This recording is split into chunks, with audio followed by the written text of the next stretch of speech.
It's the first day of spring break, and that means all 6 boys are home all day for the whole week. It's fine. This isn't our first rodeo. Actually, that's a great metaphor for what it's like when the boys are on break. A rodeo is a meticulously planned and scheduled event with an element of chaos. There's a lot of activity, it's noisy, there's laughter, music, and food, and there's a certain persistent smell that everyone mostly ignores. Rachel and I are really fortunate to both work from home, so we don't have to worry about taking off work or paying for childcare.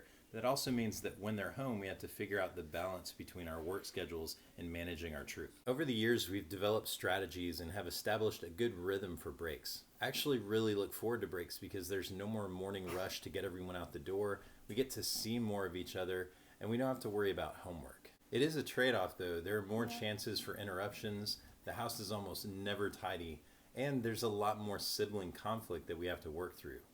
Still, it pretty much feels like we're just trading one kind of chaos for another. When people find out we work from home and have 6 kids, most of them react with some version of, "I don't know how you do it. I only have one and that feels impossible." To which I usually respond with something like, "I remember feeling that way with one. You just scale with it."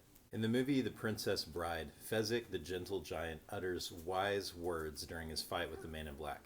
He said, "You use different moves when you're fighting half a dozen people than when you only have to be worried about one." I think that's really what's going on.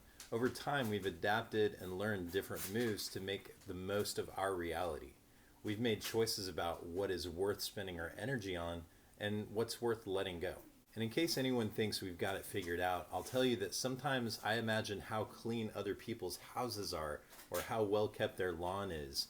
I imagine their kids' shoes match and their school folders are all signed and up to date. But I'm not in charge of other people's rodeos, so when the kids are home and the house is a mess and the doors open and close 20 times a minute, I remember that this is my rodeo with all the noise, smells, laughter, and joy. We have our own way of running things, and that's okay.